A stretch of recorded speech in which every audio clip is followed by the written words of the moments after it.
part 2 of his plan. Calls together 2 of the Hebrew midwives. And we're under the impression that these 2 midwives he called together represent a larger group of midwives in the Hebrew people. So he calls these Hebrew midwives together and he says, we got a plan. You're going to love it.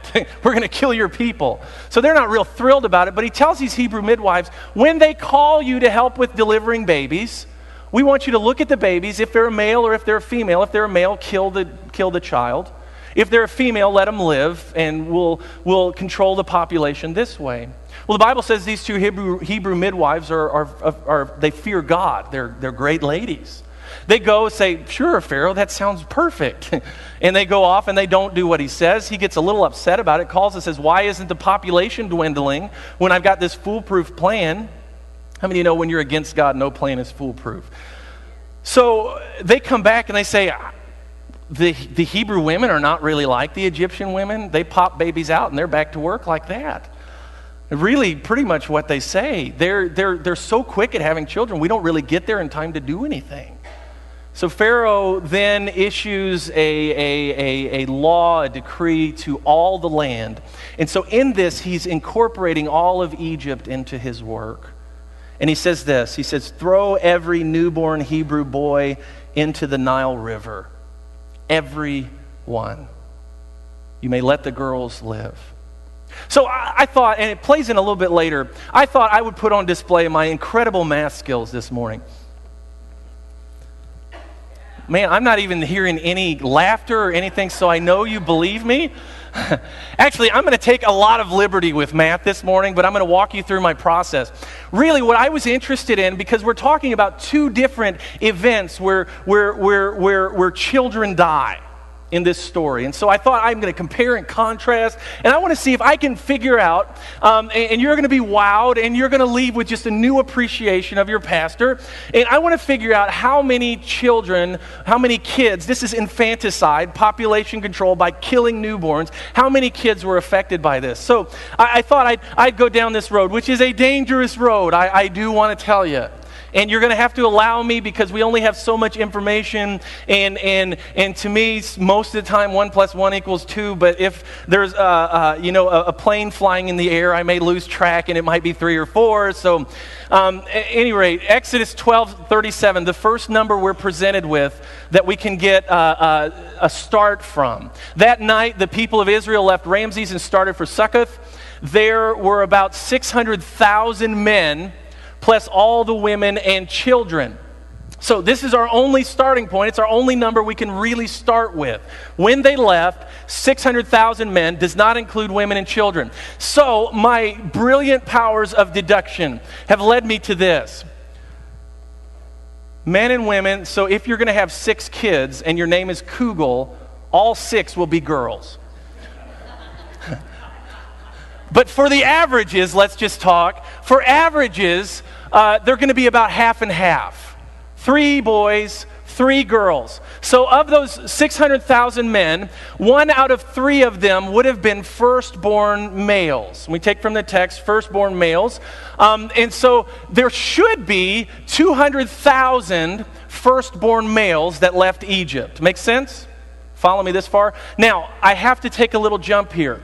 Numbers 3 includes a different population sample, and it's all we have, but I have to take this jump because it is all we have, but it's going to lead to where we're going. So it doesn't, Moses is told, he counted the firstborn sons of the people of Israel just as the Lord had commanded. The number of firstborn sons were a month old or older, so we're dealing with a different sample. This actually is a bigger sample. It should skew our results, but I'm just letting it fit in as being the same thing. Or older was 22,273. So 600,000 men. We're expecting 200,000 to be firstborn, but it turns out that only 22,273 are firstborn sons. What happened? I took an average between 150 to 180,000 children missing, about 165,000. What happened to 165,000 children? Well, it could be one of 2 things. Either they reproduced in bigger quantities than we were thinking, the families were bigger, or what is very, very likely, 165,000 firstborn children are missing because of infanticide. They were killed. So then we come up with a ratio that 22,000 firstborn sons escaped for every 165,000 firstborn sons killed. So we have a 1 escape to every 7.5 killed ratio. Then we take that and apply that ratio, 1 escape to every 7.5, to the rest of the number that we know are not firstborn children. I understand you did not come for math today, and what you're getting is very quasi-math. Anyway, so there were 578,000 of that 600,000 original who were not firstborn sons. If we take the same ratio, which we know there's no reason not to take that ratio, if 1 escaped, because we know people like Moses escaped and all, if 1 escaped for every 7.5 that were killed, and we apply that to that 578,000, we get a number that looks like 4.3 million. Wow. Actually, the guy I got some of this math from says the very, very conservative estimates. I have trouble with this number because that is so incredibly huge that a nation would be involved in that kind of. Says a really conservative number would put it about 1.2 million, which still should break your heart. How on earth could it have been that much? So I found some theories on how that number should play out. And the theory kind of looks like this. When Moses was taken, when Moses left and fled for his life, he was 40 years old. We understand that when he was born is when this population control, just before he was born, was put into place. He comes back at 80 years old. And at 80 years old, the hard labor population control thing is still in effect. And we have received no reason to think that the infanticide part of it is not still in effect. So it seems like for 80 years, the people of Egypt are killing every firstborn son that they can get their hands on. And this would come about to, I think the number was about 188,000 live births per year, which for that population and what little they had to do in that part of the country doesn't seem unheard of. 4.3 million. So I'm going to ask you to keep that in mind. So as I did earlier, I want to look at how many this affected. I want to draw a contrast maybe, or see if there's something we're supposed to learn from the two. But how many were killed in the 10th plague?